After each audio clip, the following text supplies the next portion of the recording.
Allahu Allahu Allahu Allah. Tolong ceritakan tentang sejarah maulid. Apakah maulid Nabi SAW termasuk bid'ah hasanah?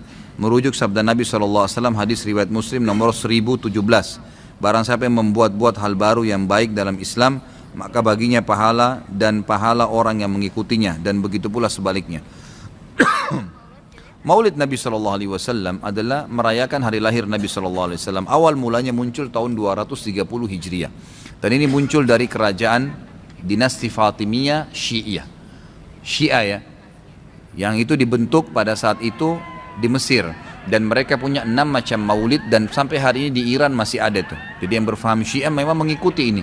Sayangnya banyak ahli sunnah yang menarik ajaran ini, pemahaman ini ke pemahaman mereka, padahal sebenarnya pemahaman orang-orang Syiah. Dan Syiah ini jelas mengkafirkan sahabat, mengatakan Al-Quran kurang, gitu kan.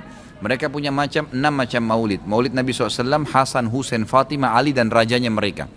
Dan mereka pada saat membaca maulid dengan zikir-zikir yang sering kita dengar sekarang, itu ya mereka berdiri di tengah-tengahnya karena menganggap ruhnya Nabi SAW sedang lewat. Banyak orang ahli sunnah di Indonesia yang benci dengan Syiah, karena pemahaman Syiah jelas ya mengkafirkan sahabat, mencaci maki Abu Bakar dan Umar, mengkafirkan mereka, mengatakan Quran kurang, tapi mereka tidak sadar maulid yang mereka lakukan adalah acara dari orang-orang Syiah, gitu kan? Anda boleh kembali kepada buku sejarah, semua buku sejarah menjelaskan masalah itu.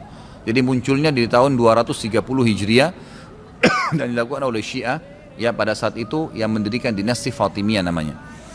Baik, itu kurang lebih gambaran tentang sejarahnya. Dan orang-orang Syiah Fatimiyah waktu itu mengadakan maulid. Review lagi kembali kenapa mereka buat. Ternyata mereka waktu itu di Mesir berbatasan dengan Bizantium, kerajaan Romawi.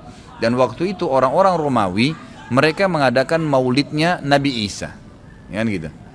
Maka orang-orang Syiah waktu itu mengatakan di Mesir, kalau gitu kita juga buat maulid untuk Nabi SAW. Maka dibuatlah. Dan sekarang Anda boleh tanya kepada siapapun, kiainya, habibnya, tanya, apakah Nabi SAW pernah melakukan maulid kayak Anda lakukan nih? Berzikir, baca salawat, berdiri, menganggap ruhnya Nabi sedang lewat, pernah? Pasti kalau mereka jujur, mereka akan mengatakan tidak pernah.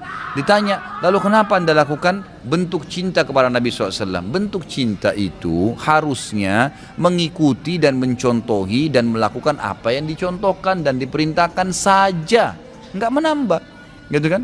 Karena kalau kita menambah, seakan-akan kita menganggap Nabi SAW masih ada yang belum disampaikan. Para Nabi sudah pada saat meninggal menyampaikan semua. Apa kata Ibnu Katsir rahimahullah? Beliau mengatakan kalimat yang mulia pada saat menafsirkan surah Al-Maidah ayat 3. Al-yawma akmaltu lakum dinakum wa atmamtu alaikum ni'mati wa raditu lakumul Islam madina. Hari ini aku sempurnakan agama kalian, nikmatku untuk kalian, dan aku ridho Islam sebagai agama kalian, kata Ibnu Katsir. Ayat ini dalil yang paling nyata dan jelas ya, menekankan bahwasanya Nabi SAW tidak menghembuskan nafas terakhirnya kecuali sudah menyampaikan semua apa yang Allah tuntunkan, dan umat ini tidak butuh lagi tambahan, yang kecil sampai yang besar, yang samar-samar sampai yang jelas, gitu kan? Semua dijelaskan, semua sudah disampaikan. Dan Nabi SAW pada saat mau meninggal dunia di Haji Wada, beliau mengatakan halla ballaktu, ingatlah saya sudah sampaikan kepada kalian. Allah ballaktu, ingatlah saya sudah sampaikan kepada kalian. Sudah cukup semuanya, maka jangan ditambah, jangan dikurangin, saudara. Bacalah salawat, Nabi SAW perintahin tuh, banyak perintah salawat. Baca 10 kali pagi, 10 kali sore, zikir pagi sore. Boleh juga dijadikan sebagai zikir rutin kita tiap hari. Nabi SAW perintahkan untuk baca salawat, gitu kan? Dianjurkan untuk membaca. Di hari Jumat disuruh memperbanyak salawat untuk Nabi SAW. Setiap kali disebut namanya SAW. Dalam majelis ini berapa kali kita katakan Nabi SAW, Nabi SAW. Itu semua fadilah, itu diperintahkan, gitu kan? Tapi jangan dikarang secara khusus, karena itu akan menambah. Sekali lagi, saya tidak menyalahkan. Kalau Anda ngotot mengerjakannya, mengatakan ini benar, silahkan, itu hak Anda. Saya menyampaikan apa yang saya ketahui, gitu kan? Saya tidak menyalahkan, tidak menghardik, saya mengingatkan apa yang saya ketahui. Kalau Anda anggap ini benar, terimalah, gitu kan? Karena orang yang bijaksana, orang yang berakal adalah orang kalau menerima, mendengar sebuah penyampaian dan itu benar, lebih benar dari apa yang dia ketahui sebelumnya, maka dia menerimanya. Ya, maka dia akan selamat dari sifat sombong, kan gitu. Kalau masalah hadis yang disebutkan tadi, Nabi SAW mengatakan barang siapa yang membuat hal yang baru. Jadi ini terjemahannya pun keliru sebenarnya, gitu kan? Jadi kisahnya begini, ini hadis Bukhari. Nabi Muhammad SAW pada saat suatu hari di siang hari, selepas sholat duhur, begitu kisahnya ya. Melihat dari kejauhan, waktu beliau mau keluar dari masjid, ada satu kaum, orang Badui, Arab ini orang Badui dari padang pasir, yang datang ke Madinah berharap mendapatkan sedekah. Karena miskinnya mereka, dalam riwayat ini dikatakan sampai mereka hanya menggunakan satu lembar kain yang tidak dijahit. Mereka cuma lilitkan di badannya, ya, kalau ada angin tersingkap aurat mereka karena miskinnya, dan mereka mengikat ujung kain itu satu sama yang lain di lehernya, gitu kan? Dan diikat juga di bagian bawahnya, sehingga memang peka sekali bisa kelihatan auratnya. Dan dari muka mereka kelihatan, dalam hadis ini dikatakan kemiskinan, wajahnya sudah hitam, kelihatan tua sekali karena susahnya. Lalu Nabi SAW naik di atas mimbar sambil berkata, ini pentingnya mempelajari sababul wurudnya hadis. Sebabnya hadis disebutkan, sama kalau ayat sababun nuzul ya. Perhatikan hadis tadi yang disebutkan, ini adalah sababul wurudnya. Ini saya ceritakan sekarang. Maka Nabi SAW naik di atas mimbar setelah tahmid dan salawat untuk diri beliau dan memuji Allah tadi, tahmid dan salawat, beliau mengatakan, wahai muslimin, sesungguhnya semua yang kalian kumpulkan di dunia tidak akan bermanfaat buat kalian. Semua akan habis. Sebaik-baik harta kalian adalah harta yang kalian infakkan selama kalian hidup.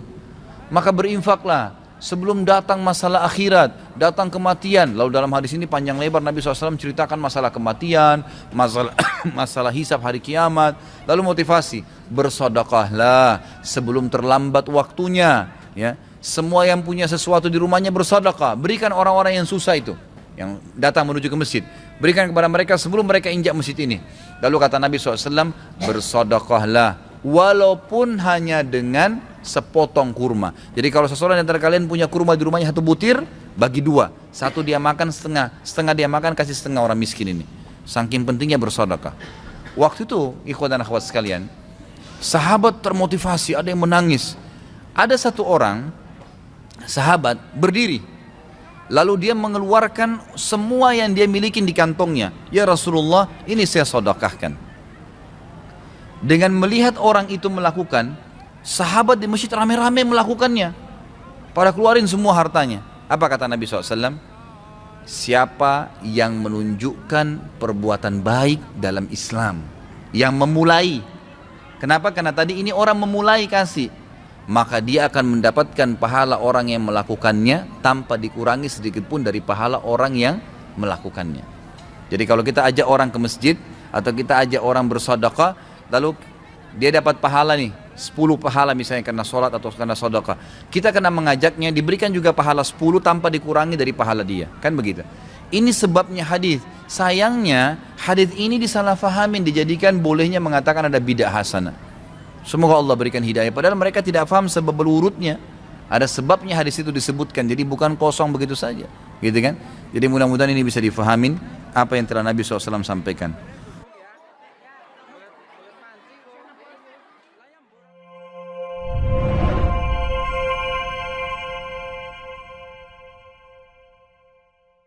الاحتفال بالمولد ينبغي أن ينظر له من 5 أوجه حقيقة. الوجه الأول أن النبي صلى الله عليه وسلم لم يحتفل بهذا اليوم أبدا، لم يثبت أبدا بل ولم ينقل ولا ضعيفا أن النبي صلى الله عليه وسلم احتفل بهذا اليوم. وكذا أصحابه أبو بكر، عمر، عثمان، علي، الحسن، الدولة الأموية، الدولة العباسية، لم ينقل عنهم شيء من ذلك أبدا، وهم أحرص الناس على فعل الخير، ولو كان خيرا لسبقونا إليه.